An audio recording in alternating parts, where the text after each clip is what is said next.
चलो।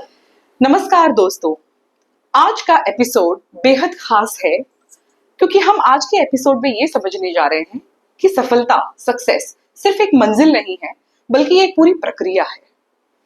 Welcome to the podcast and in this podcast I am your host CA Ishani Maheshwari. हम life में drawing room में हो या बोर्ड रूम में हो, हम एक्सेल में स्प्रेडशीट से जूझ रहे हैं या बच्चों के लंच बॉक्स से जूझ रहे हैं, हम सभी कहीं ना कहीं सफलता को चेस कर रहे हैं, सीख कर रहे हैं। आज के हमारे इस पॉडकास्ट में एक बेहद ही खास व्यक्तित्व हमारे साथ, एक बेहद ही स्पेशल पर्सनालिटी हमारे साथ मौजूद है। ये एक मैनेजमेंट इंथुसियास्ट हैं, फाइनेंस इंथुसियास्ट हैं और सबसे बड़ी बात, he is a big follower of Shrimad Bhagavad Gita. Ladies and gentleman, please welcome CA Amit Shah on my podcast. Welcome Amit. Thank you Isha. सबसे पहला मेरा सवाल आपसे अमित ये है कि गीता, ऐसा कहते हैं कि गीता जी सिर्फ उन्हीं लोगों को पढ़ना चाहिए जो सन्यासी बनना चाहते हैं। तो लीडर या मैनेजर के लिए या सीईओज के लिए गीता पढ़ना जरूरी क्यों है अमित? बिल्कुल सही ईशा, मतलब आपने इतना रेलेवेंट क्वेश्चन पूछा है जो आज की दुनिया में बहुत ही ज्यादा मिथ है। मुझे ऐसा लगता है बहुत सारे लोग ये मानते हैं कि गीता पढ़ने से लोग सन्यासी हो जाते हैं। इसका आंसर मैं ऐसे दूंगा कि इसका आंसर हाँ भी है और ना भी है। अच्छा, है ना? ना कैसे है? सन्यासी वर्ड हमारे दिमाग में आती है, हम क्या समझते हैं?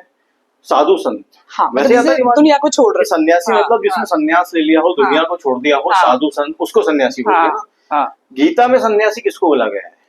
गीता में सन्यासी उसको बोला गया है जिसने कर्म फल को त्याग दिया हो।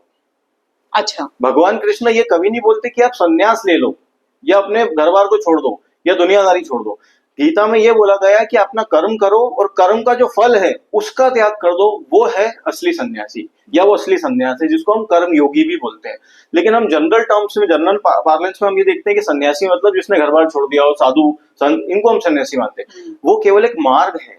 गीता में 3 मार्ग बताए गए हैं जीवन जीने के: कर्म योग, भक्ति योग और ज्ञान योग। तो हम जिसको सन्यासी मानते हैं या जिसको सन्यास मानते हैं वो सन्यास योग है, भक्ति योग है। वो एक मार्ग है भगवान तक पहुंचने का।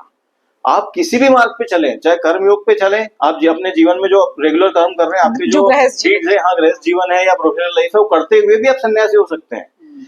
शर्त क्या है कि आप अपने कर्म फल को त्याग दें, कर्म योगी बन जाए। इस तरीके से कर्म करें कि जो भी मैं कर रहा हूँ वो भगवान के लिए कर रहा हूँ, भगवान मुझसे करा रहे हैं। डेडिकेट कर दे अपने सारे कर्म भगवान को। तो गीता आपको सन्यासी नहीं बनाती है, मैं ऐसा बोलूंगा। हम जो समझते हैं वैसा सन्यासी नहीं बनाती।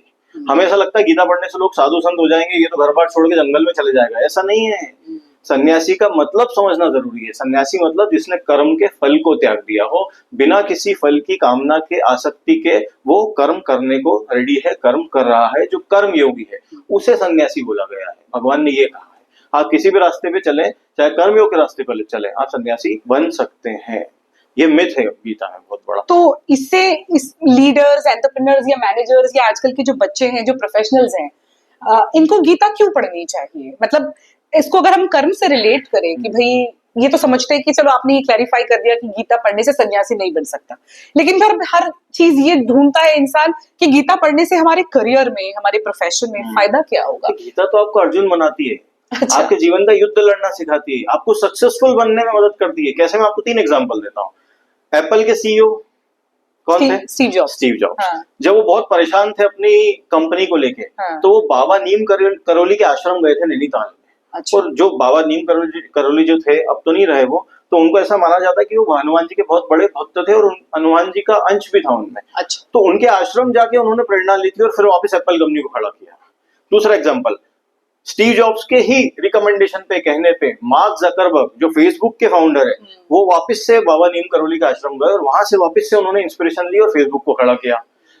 X president of America Barack Obama, वो हमेशा अपने साथ में हनुमान जी की एक मूर्ति, स्टैचू हमेशा अपने साथ रखते थे। अच्छा। चाहे ऑफिस हो, घर हो, अपनी जेब में भी।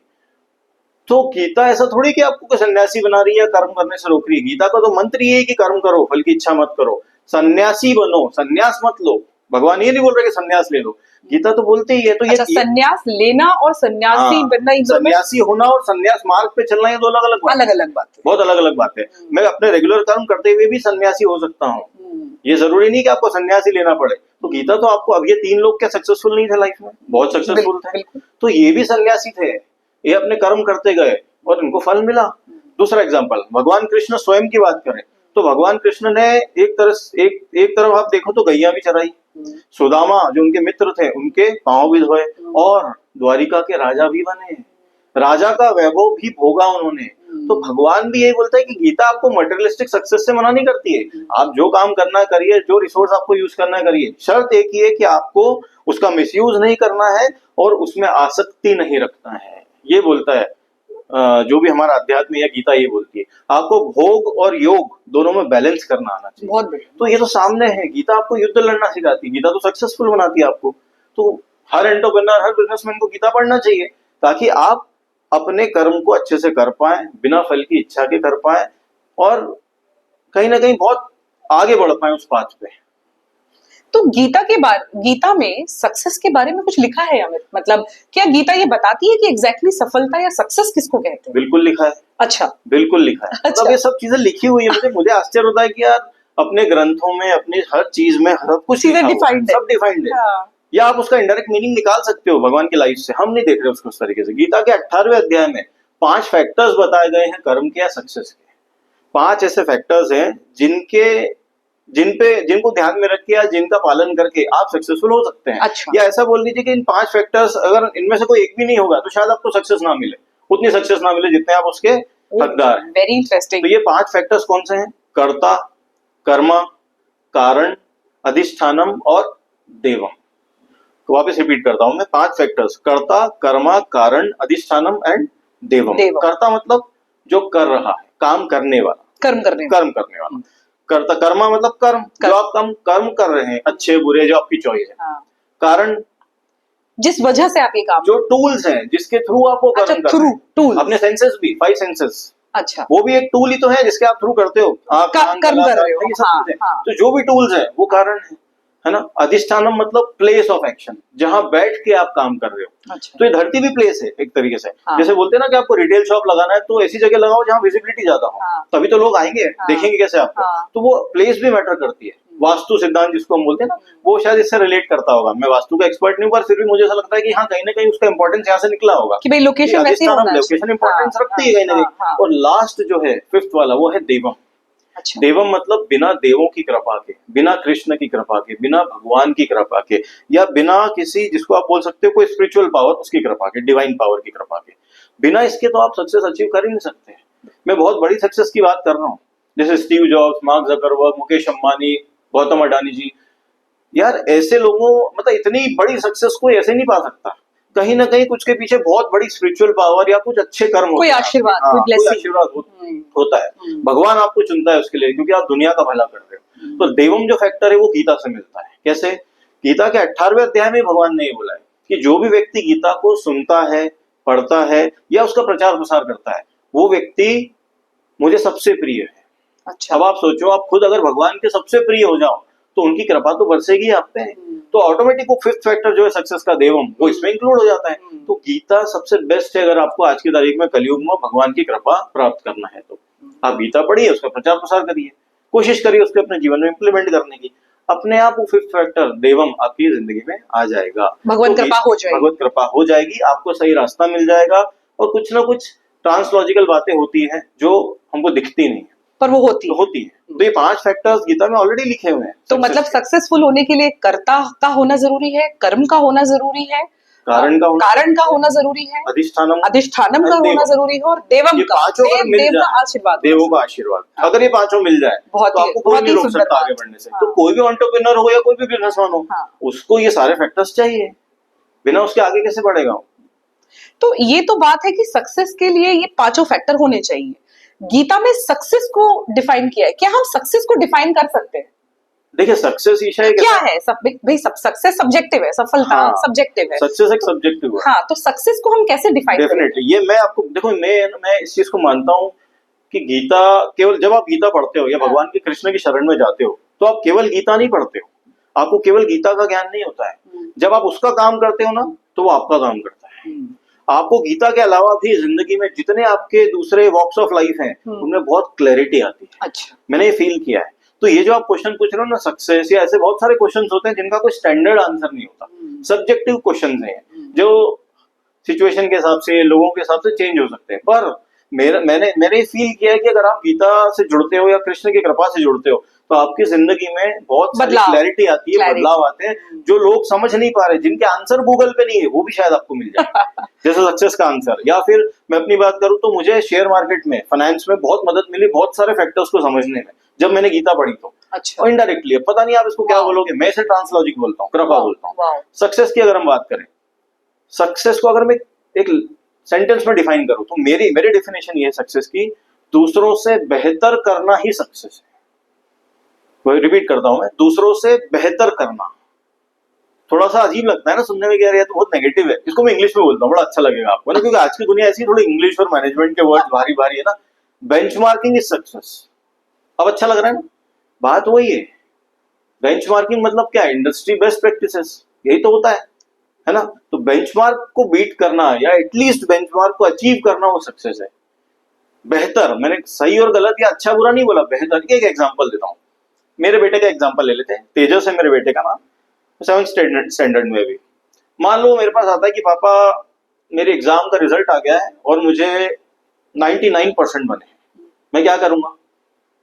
99% मुझे खुश होना चाहिए। हाँ, बिल्कुल खुश होना चाहिए। बेटा शाबाशी दूंगा, पार्टी दूंगा, है ना। लेकिन बाद में मुझे वो बोलता है पापा सबसे कम क्लास में मेरी ही बने परसेंटेज, तो मैं क्या करूंगा? अब उसके 99 अब मैं बोलूंगा अच्छा पार्टी कैंसिल, कोई पार्टी वार्टी नहीं, पढ़ाई कर, कल से पढ़ता नहीं है तू, बदमाश है, परेशान करता है, क्या कर रहा है, बाकी लोगों को देख, है ना, किसी के 99.5 आए। जिंदगी कंपैरिजन से चलती है।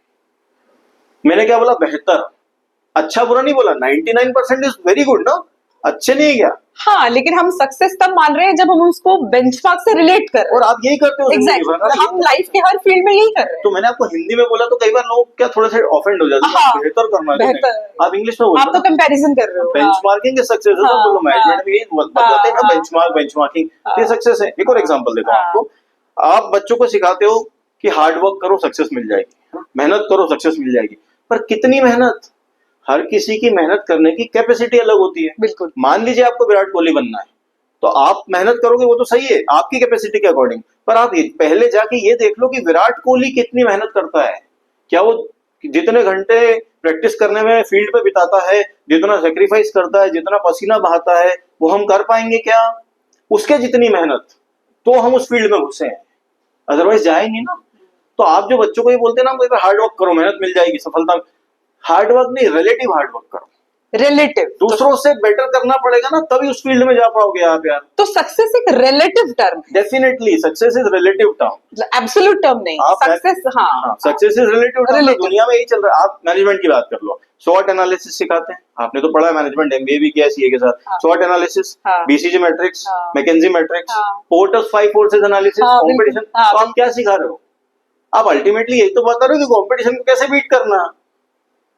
So there is always a set benchmark. इससे पहले कोई काम किसी ने किया हुआ है और आप सक्सेस को तब मान रहे हो जब आप उसे बेहतर करो। So that is why you call yourself कि आप वैसे ही आप मेजर करते हो ना सक्सेस को, मटेरियलिस्टिक सक्सेस को, जिसको बोलते हैं रिलेटिव सक्सेस। एब्सोल्युटली, ये दुनिया उसी पे चल रही है। बिल्कुल। तो सक्सेस की एक ही डेफिनेशन है मेरे हिसाब से, दूसरों से बेहतर करना सक्सेस। Very nice. आज तक किसी ने इस पर्सपेक्टिव के साथ सोचा नहीं। इस चीज को आप कहीं भी अप्लाई कर लो, अप्लाई हो जाएगी। अब नेक्स्ट क्वेश्चन जब थोड़ा रेलिवेंट होगा ना, बोलूं तो आता, अगर आप बोलोगे कि सर मेरा तो बेंचमार्क अलग है, मैं तो लोगों से कॉम्पीट ही नहीं करना चाहती, मैं तो अपने में खुश हूँ, ऐसा नहीं होता ना? क्या सबकी सक्सेस की डेफिनेशन अलग अलग है? डेफिनेटली। मैंने जो आपको बोला ना वर्ड बेंचमार्क या कंपटीशन, है ना, वो डिफाइन होता है हर पर्सन के हिसाब से अलग से, लाइफस्टाइल के हिसाब से। जैसे मान लो आप ऐसे लोगों के साथ में रहते हो जो क्रेटा में घूमते हैं, तो आप क्रेटा में खुश हो।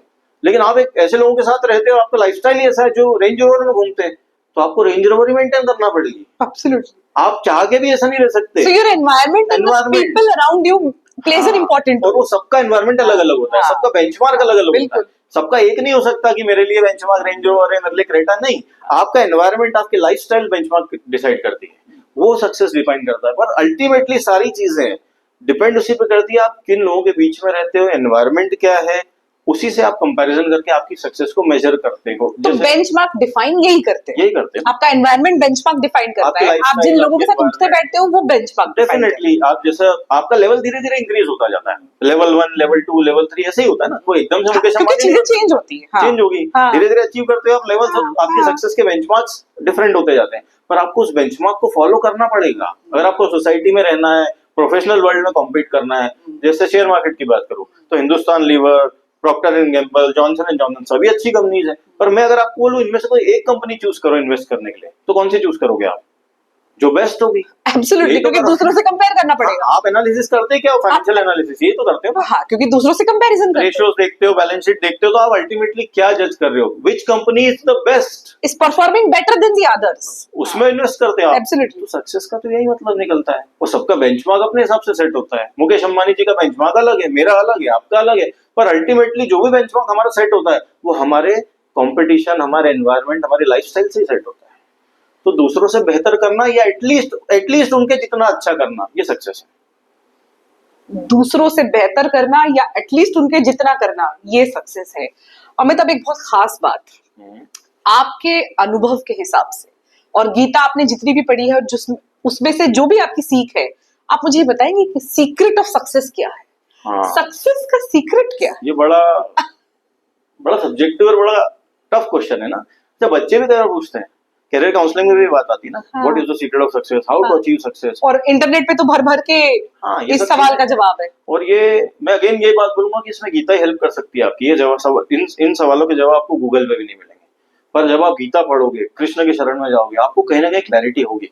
मुझे हुई, मैं कोशिश करता हूँ मुझे शेयर करने की, हो सकता है मैं गलत भी हो जाऊं, पर मुझे ऐसा लगता है कि अभी तक ये अवेलेबल बेस्ट आंसर है। एक छोटा सा एग्जांपल देता हूं मैं आपको, जो हमने पिछली बात की उसको प्रूव करने के लिए, मैथमेटिकली प्रूव करने के लिए, क्योंकि मैथमेटिक्स और नंबर से अगर कोई चीज प्रूव हो जाए तो उससे बेटर तो कुछ हो ही नहीं सकता। बिल्कुल, और दुनिया मान लीजिए, मैंने आपको क्या बोला, दुनिया से बेहतर करना या दूसरों से बेहतर करना या बेंचमार्क से बेटर करना ही सक्सेस है, यही बोला मैंने। हाँ, आपने यही बोला। ठीक है, मान लीजिए आपके पास 10 करोड़ रुपए हैं आज की तारीख में। अब आपने बोला यार मैं सेटिस्फाइड हूँ 10 करोड़ से, है ना, मुझे नहीं बनना मुकेश अंबानी, मेरे को नहीं चाहिए 100 करोड़, मैं मेरे 10 करोड़ से सेटिस्फाइड हूँ। हाँ। तो आपने बोला यार आपकी डेफिनेशन तो गलत हो गई, हाँ। क्या बेटर करना दूसरों से, पर मैं तो सेटिस्फाइड हूँ। ठीक है, एक काम करते हैं, आप इन 10 करोड़ रुपए को तिजोरी में रख दो, है ना, और 10 साल तक इन्वेस्ट ही मत करो। तो 10 साल बाद क्या ये 10 करोड़ रुपए 10 करोड़ ही रहेंगे? उसकी वैल्यू घट जाएगी, उसकी परचेसिंग पावर कम हो जाएगी। रूल ऑफ 70 के अकॉर्डिंग, है ना, ऐसा मानते हैं हम कि 10 साल में इन्फ्लेशन के अकॉर्डिंग। हाँ, इन्फ्लेशन के हाँ, आधी हो जाएगी। हाँ। तो 10 करोड़ रुपए आपके 10 साल बाद कितने हो गए? परचेसिंग पावर 5 करोड़, 5 करोड़ आधे हो जाएंगे। क्यों हुए? आपने तो कुछ नहीं किया, तिजोरी में तो आज भी 10 करोड़ ही रखे। हाँ। यार निकालोगे, गिनोगे तो हाँ। 10 करोड़ ही होंगे ना, तो कम कैसे हो गए? क्यों? क्योंकि दूसरों ने वो पैसे 10 करोड़ जो दूसरों के पास थे वो इन्वेस्ट करे, तो उनके पैसे बढ़ तो गए, उनके बढ़ गए, हाँ। उनके 10 के 20 हो गए, रूल ऑफ 72 के अकॉर्डिंग, है ना। 10 साल में वो 20 करोड़ हो गए, हाँ। और आपके 10 साल में आपने इन्वेस्ट नहीं किए तो वो 10 ही रहे। तो आपने कोई कॉम्पीट नहीं किया, आप बोल रहे हो मेरा बेंचमार्क तो 10 करोड़ है, तो भी आपके 10 करोड़ की वैल्यू 5 करोड़ हो गई। तो वही तो मैं आपको बोल रहा हूँ, आपको इस दुनिया में रहना है, ये ओपन सिस्टम है, चाहे प्रोफेशनल वर्ल्ड हो चाहे पर्सनल वर्ल्ड हो, आपको दूसरों के बेंचमार्क के हिसाब से ही चलना पड़ेगा। अगर आप वो 10 करोड़ इन्वेस्ट कर देते तो आपके भी 20 करोड़ हो जाते हैं, बिल्कुल तो सही। इक्वल हो जाते हैं, लेकिन आपके पैसे की वैल्यू कम हो गई, इसलिए नहीं कि आपने वो पैसा खर्च कर दिया, इसलिए कि किसी दूसरे ने आपसे ज्यादा कमा लिया। मतलब मैंने उस पैसे का कोई मिसयूज नहीं किया, खर्च भी नहीं किया आपने। खर्च भी नहीं किया, मैंने सिर्फ तिजोरी में रखे, पर मैंने कुछ नहीं किया, पर फिर भी उसकी वैल्यू कम हो दूसरे गई, ने क्योंकि उसको invest कर दिया, दूसरों ने आपसे बेटर कर लिया। तो आपको करना तो पड़ेगा, चाहे अपना बेंचमार्क बना लो तो भी आपको करना पड़ेगा। बिल्कुल बिल्कुल अमित। अब आपका क्वेश्चन ये था कि सीक्रेट ऑफ सक्सेस, मैं एक लाइन में बोलूं इसको, to learn from the experience of others. मैं इसको एग्जांपल से प्रूव करता हूं। जिंदगी जीने के 2 तरीके हैं, है ना। एक, आप काम करते जाओ, सीखते जाओ, और धीरे धीरे आपको एक्सपीरियंस हो जाता है, नॉलेज होता जाता है, पर उस नॉलेज के साथ, उस एक्सपीरियंस के साथ आपकी एज भी होती जाती है।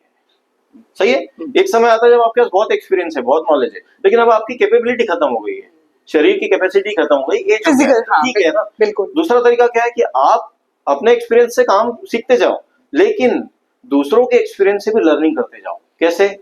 सेमिनार्स अटेंड करके, या जो हम पॉडकास्ट कर रहे हैं, मैं आपसे सीख रहा हूँ, आप मुझसे सीख रही हो, ये लर्निंग। तो आपके एक्सपीरियंस से भी मैंने बहुत कुछ सीख लिया, है ना। इसीलिए बोलते हैं लोगों के बीच में रहना चाहिए, सोशल होना चाहिए, जाना चाहिए, सेमिनार्स अटेंड करना चाहिए, कॉन्फ्रेंसेस अटेंड करना चाहिए, बुक्स पढ़ना चाहिए, आपका बुक क्लब भी चलता है। बिल्कुल। बुक्स इसलिए पढ़ते हैं ना कि आपने अगर रतन टाटा की कोई बुक पढ़ ली तो मिस्टर रतन टाटा के एक्सपीरियंस से आपने सीख लिया बहुत कुछ। उनके जीवन में जो हुआ है तो जो आप उनसे करके हम- सीखते शायद बिल्कुल। 10 साल में, वो आपने किसी के एक्सपीरियंस से उससे बात करके, सेमिनार अटेंड करके, बुक पढ़ के शायद 5 साल में ही सीख लिया। बिल्कुल। तो आपका जो लर्निंग कर्व है वो बहुत तेजी से आगे बढ़ गया, स्पीड अप हो गया, बिल्कुल। आपकी लर्निंग की स्पीड बढ़ गई। बिल्कुल। तो यही तो तरीका है जिंदगी में आगे बढ़ने का। इसीलिए बोलते हैं education is the best way to success. इसका सबसे बेस्ट तरीका एक्सपीरियंस, दूसरों के एक्सपीरियंस से सीखने का एक ही एजुकेशन। वो हम किसी और पॉडकास्ट में बात करेंगे what is education and all. पर एक ही, मेरे हिसाब से एक ही मंत्र है, हार्ड वर्क, डेडिकेशन, वो सब कर रहे हैं अपने अपने लेवल पे, हर व्यक्ति कर रहा है। पर सक्सेसफुल ज्यादा जल्दी वो हो पाता है जब जो दूसरों के एक्सपीरियंस से भी सीखता जाता है। अपने एक्सपीरियंस से सीखने में तो जिंदगी खत्म हो जाएगी। तो मेरे हिसाब से एक ही गुरु मंत्र है, learn from the experience of others. This is the secret of this is the secret of success. किसी भी फील्ड में, हाँ। चाहे क्रिकेट हो, चाहे पढ़ाई हो, चाहे बिजनेस हो, आप जितना लोगों से मिलोगे, जितने सेमिनार्स, कॉन्फ्रेंस अटेंड करोगे, जितनी किताबें पढ़ोगे, जितने डाइवर्स बैकग्राउंड में रहोगे, उतना तेजी से सीखते जाओगे। So the fastest way to succeed is learn from the experiences of the others. और मेरे हिसाब से शायद पूरी एजुकेशन यही है। पूरी एजुकेशन पूरी एजुकेशन हम इसी यही पे बात है। हम किताबें पढ़ रहे हैं, चाहे हम एनसीईआरटी पढ़ रहे हैं, चाहे सीबीएसई की, चाहे सीए की किताबें पढ़ रहे हैं, Definitely. हम एक्चुअली में दूसरों के एक्सपीरियंस से वो हम किसी और पॉडकास्ट में क्या बात है दोस्तों। आज हमने सक्सेस को एक नए एंगल से सीखा। श्रीमद् भागवत गीता के हिसाब से सक्सेस क्या है, और अमित भाई ने तो बहुत सारी चीजें पढ़ रखी है। तो अमित ने अपने पूरे अनुभव से गीता जी के प्रिंसिपल से पूरा सक्सेस का हमको क्रक्स समझाने की कोशिश की है।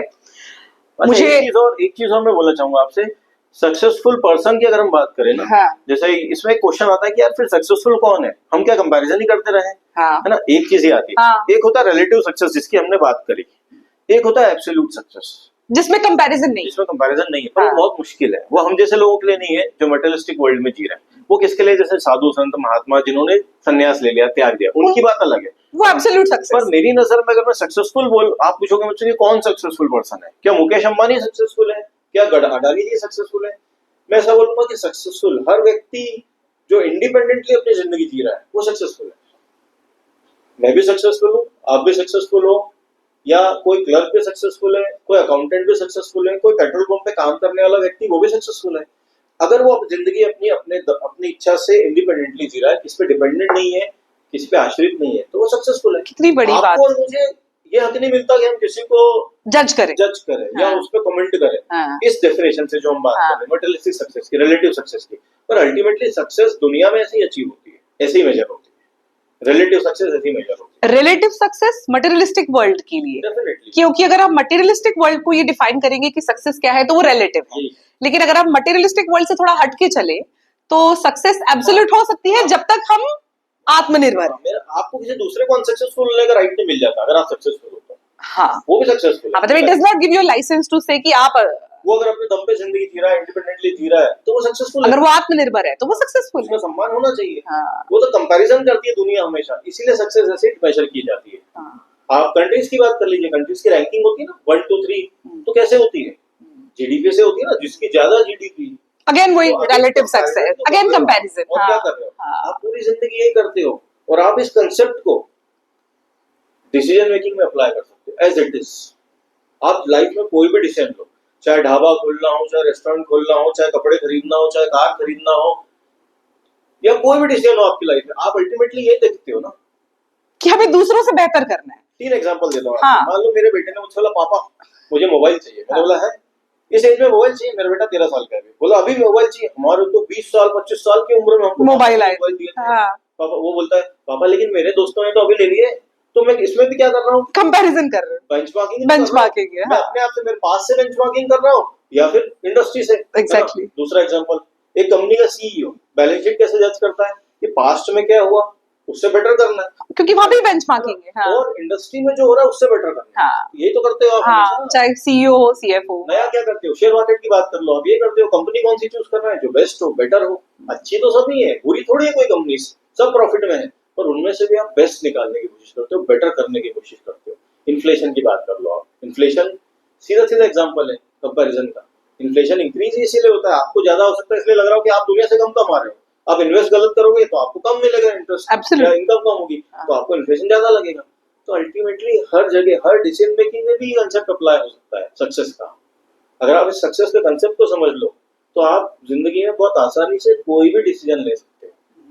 बहुत इजी आपको एक फ्रेमवर्क मिल जाता है, डायरेक्शन मिल जाती है। उसके बाद बात अलग है, फिर आप कितना एग्जीक्यूट कर पाते हो वो अलग बात है। हाँ। पर डायरेक्शन तो हो एटलीस्ट। और आप बच्चों को क्या बताओगे अगर तू पूछेगा तो कि क्या करना है जिंदगी में, सक्सेस क्या होती है, तो इसको डिफाइन करना चाहिए मटेरियलिस्टिक वर्ल्ड को, सक्सेस को, रिलेटिव सक्सेस को। ये डेफिनेशन मेरे हिसाब से तो यही है, और आप कहीं भी अप्लाई करके देख लो। मैंने तो करी अप्लाई, तो मुझे तो हर जगह ये कंसेप्ट दिखा है। मेरा एक आखिरी सवाल अमित, लेकिन चलो ठीक है, हमने मान लिया कि सक्सेस रिलेटिव है, पर आपको नहीं लगता है कि जब तक ये जीवन में बेंचमार्किंग चलती रहती है तो इसका एक फ्लिप साइड भी है, नेगेटिव साइड भी है, that we always try to make comparison with people in the corporate world और इन पर्सनल लाइफ। तो कहीं ना कहीं ये मेंटल हेल्थ के लिए या कहीं ना कहीं ये आध्यात्मिकता के लिए ये मतलब इज इट नॉट, मतलब is it not so bad? Definitely मैं मानता हूँ इस बात को। हम हर वक्त हर बार कंपैरिजन कर रहे हैं तो दो चीज है, मुझे ऐसा लगता है लाइफ में ग्रोथ और हैप्पीनेस, है ना। ग्रोथ के लिए आपको ये कंसेप्ट अप्लाई करना चाहिए, तभी तो ग्रो हो गया, हाँ, है ना। हाँ, उसके तो बिना तो ग्रो हो नहीं सकते आप। हाँ, बेटर करना, डे टू डे बेटर करना, बेटर अपने करना, पास से हाँ, बेटर तो करना, बेंचमार्किंग की जरूरत है ही, करना ही पड़ेगी, हाँ, है ना। कोई चॉइस हाँ, नहीं। लेकिन अगर आपको खुश रहना है अपनी जिंदगी में, आप सेटिस्फाइड हो, तो ठीक है, आप अपना एक बेंचमार्क सेट कर लो। पर अगेन मैंने जो आपको बताया ना इन्फ्लेशन वाला एग्जांपल, 10 करोड़ वाला, तो अपना बेंचमार्क सेट करने के लिए भी आपको कहीं ना कहीं लोगों के साथ तो चलना ही पड़ेगा।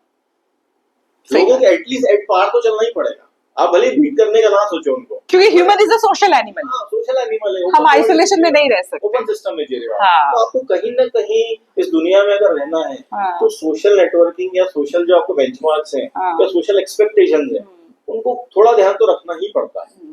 एट पार तो चलना ही पड़ता है। अगर आपको बीट नहीं भी करना हो तो वो इनडायरेक्टली डायरेक्टली आप करते यही हो जीवन में, दूसरों से बेहतर करना या एटलीस्ट एट पार करना, जिसको इंग्लिश में मैनेजमेंट की भाषा में बेंचमार्किंग बोल दिया जाता है, बेंचमार्क बोल दिया जाता है, जो बहुत अच्छा लगता है सुनने में। लेकिन वही वर्ड हिंदी में बोल दें तो चुप जाता है। पर फैक्ट यही है, everything is benchmarking, everything is success is basically a relative success. यही सक्सेस मेरे हिसाब से, और ये डिसीजन मेकिंग में पूरी तरीके से अप्लाई होती है। आप कहीं भी अप्लाई कर लो इसको, किसी भी सिचुएशन में अप्लाई कर लो। वाह, 10 साल पहले बीकॉम की वैल्यू थी, हाँ, क्योंकि तब तक बीकॉम से बेहतर डिग्रीज नहीं थी भी, तो बहुत कम लोग करते हाँ। थे। तो आपका एनवायरनमेंट ऐसा था कि बीकॉम वाली भी, हाँ। अब बीकॉम की जगह एमकॉम आ गया, एमकॉम उससे भी ऊपर आ गए, तो अब बीकॉम की वैल्यू ही नहीं रही, कम हो गई, ऐसा बोल लीजिए, नहीं रही ऐसा नहीं बोलूंगा, हाँ, कम हो गई, रिलेटिवली कम हो गई। हाँ। तो अल्टीमेटली आप डिग्री भी अगर चूज करते हो, क्या तो उसमें भी रिलेटिविटी, बेंचमार्क लगाते तो भी रिलेटिविटी कार खरीदना है तो भी आप बेंचमार्क लगाते हो, बिल्कुल। कपड़े खरीदते तो भी हमें ध्यान रखते हैं कि यार अच्छे लगे, पहले वाले कपड़ों से अच्छे होने चाहिए या इससे बेटर होना चाहिए, लोगों के जैसे लगे, ये तो करते हो आप। तो जिंदगी यही चल, सक्सेस का मतलब मेरे हिसाब से यही है, दूसरों से बेहतर करना, benchmarking is success.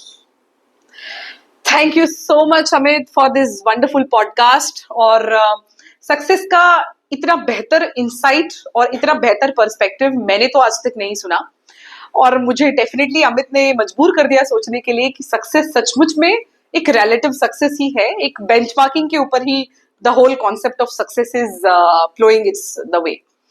Thank you so much, Amit, for this podcast.